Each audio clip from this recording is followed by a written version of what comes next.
when Allah tells us about Suleiman alayhi salam. There is a saying that absolute power does what? Sometimes I don't know if the Brits and the Americans speak the same language. Absolute power absolutely corrupts. That's the saying, right? There is no king that ever walked the face of the earth, not Fir'aun with all of his power, nor Qarun or Nimrud with all of their palaces and the keys to their palaces and their treasures, that was equivalent to the kingdom of Suleiman alayhi salam. But when Suleiman alayhi salam asked Allah for all of those palaces, مُلْكًا لَا يَنْبَغِي لِأَحَدٍ مِّن بَعْدِي, a customized kingdom, he didn't want the kingdom for the glory of the kingdom.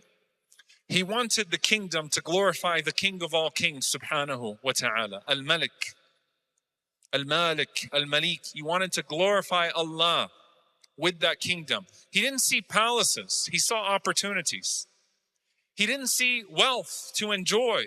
He saw wealth to spend for the sake of Allah subhanahu wa ta'ala. Ya Allah, give me more so I can do more for you. Give me more so I can do more for you. He attached it to that purpose. And he lived up to the challenge. He wasn't corrupted by it, alayhi salam. If anything, he was beautified by it, because he saw opportunities to do more good deeds for the sake of Allah subhanahu wa ta'ala, to spread for Allah. Oh Allah, use me as a vessel. 2 verses in the Qur'an that I'll share with you. The first one is a very easy one. وَإِن تَتَوَلَّوْا يَسْتَبْدِلْ قَوْمًا غَيْرَكُمْ ثُمَّ لَا يَكُونُوا أَمْثَالَكُمْ. If you turn away, Allah will replace you with someone other than you, and they will not be like you. وَإِن تَتَوَلَّوْا يَسْتَبْدِلْ قَوْمًا غَيْرَكُمْ ثُمَّ لَا يَكُونُوا أَمْثَالَكُمْ. The Prophet ﷺ was sitting next to Salman al-Farisi radiallahu ta'ala anhu when this verse was revealed. I want you to imagine this, by the way. The Messenger of Allah sallallahu alaihi wasallam was sitting shoulder to shoulder with a man who came from Persia, escaped to Syria, got to Turkey, then within Iraq, then to Turkey, then back to Syria, then was enslaved up to 20 times, and then somehow, after decades of all of that journey, ended up in the presence of the Messenger of Allah sallallahu alaihi wasallam, who he had been seeking all along, and said, I am with you, Ya Rasulullah. The Prophet sallallahu alaihi wasallam met Salman al-Farisi radiallahu ta'ala anhu in Quba when he made hijrah sallallahu alaihi wasallam. Salman al-Farisi came to meet him in Quba. Salman officially embraced Islam after seeking out 3 signs of the Prophet ﷺ in the first janazah in the Baqir, that huge graveyard next to Masjid Nabawi. That is when Salman al-Farisi radiallahu ta'ala anhu completed his investigation of the Messenger of Allah sallallahu alaihi wasallam. And he became Muslim, and he became a companion. And Salman radiallahu ta'ala anhu, his Arabic was not perfect. He had pronunciation issues. He was a foreigner in every sense of the word, a quiet, introverted man. He wasn't young when he found the Prophet ﷺ anymore. He wasn't like one of the youth. Can you imagine the shame of an Arab in Mecca who knew the Prophet ﷺ for 40 years? Your inquiry is not just what you know from the biblical text, that he doesn't consume charity, that he will eat only from a gift, and that he has a seal of prophethood on his back. Your inquiry is 40 years of seeing this man's character, sallallahu alaihi wasallam, as-sadiq al-amin, the honest and trustworthy and truthful one, sallallahu alaihi wasallam. That's your inquiry. Your experimentation is 4 decades of character witness. And you see him, And he's your neighbor. Ya Allah, the shame of a person who will be resurrected on the day of judgment that was a neighbor of the Prophet ﷺ and didn't embrace Islam. The shame of a family member who will rise on the day of judgment and not be behind the Prophet ﷺ on that day.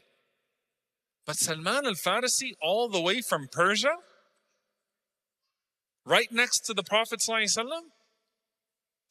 And so when they asked the Prophet ﷺ, as this verse was revealed, وَإِن تَتَوَلَّوْا يَسْتَبْدِلْ قَوْمًا غَيْرَكُمْ ثُمَّ لَا يَكُونُوا أَمْثَالَكُمْ, that if you turn away, Allah will replace you with another group of people and they won't be like you. The Prophet ﷺ put his hand on the shoulder of Salman al-Farisi, was right next to him.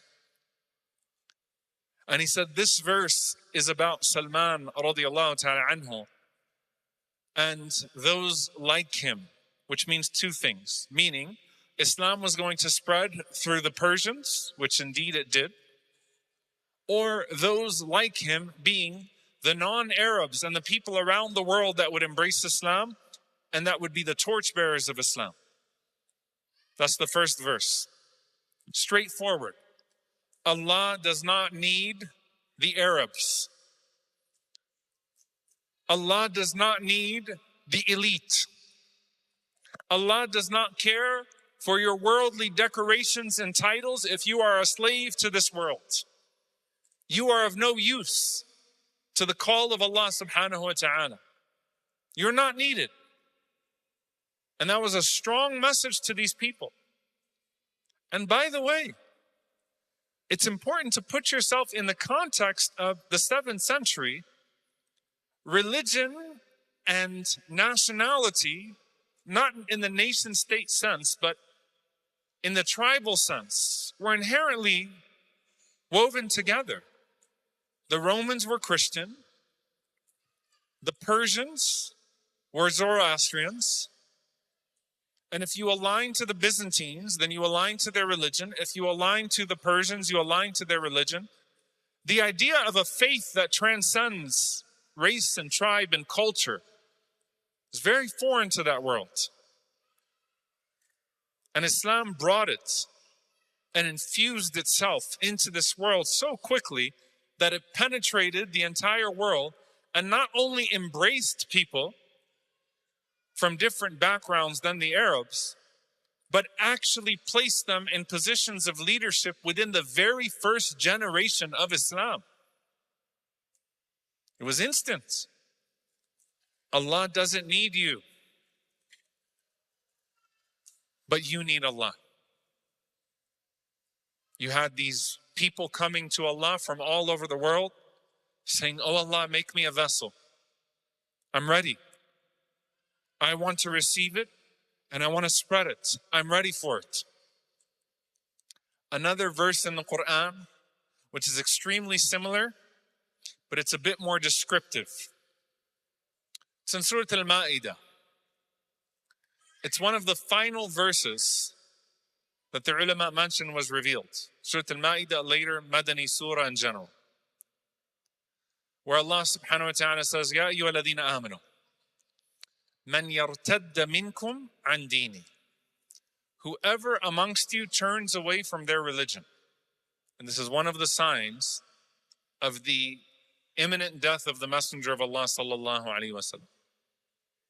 Whoever amongst you turns away from the religion, because the reality is that there were people that embraced Islam at the end for political safety, and because that's where the winds seem to be moving, and they weren't sincere in their embracing of Islam. There are people like that, and they would show themselves when the Prophet ﷺ passed away.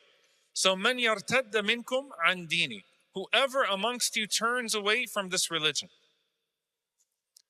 فَسَوْفَ يَأْتِ اللَّهُ بِقَوْمٍ, Allah will produce forth a people, يُحِبُّهُمْ وَيُحِبُّونَ, they love Allah and Allah loves them.